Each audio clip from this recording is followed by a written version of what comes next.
আমাৰ ঘৰত ইমানেই নিগনি উৎপাত হৈছে যে এয়া চাওকচোন বাৰু এয়া আৰু বিচনা তলতো খান্দি থৈছে মানে বাকী নাই আৰু খান্দিবলৈ কালি সেইকাৰণে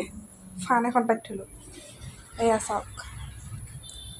তেহেঁতৰ পুতেকনে জীয়েকে নেজানো আৰু সোমালে হেল্ল' মাত শুনিব দেই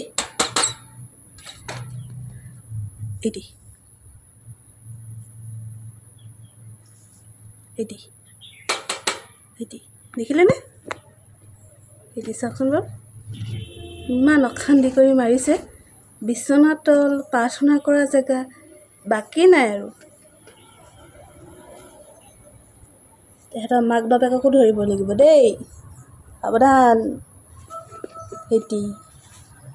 কেনেকৈ চাই আছে চাওক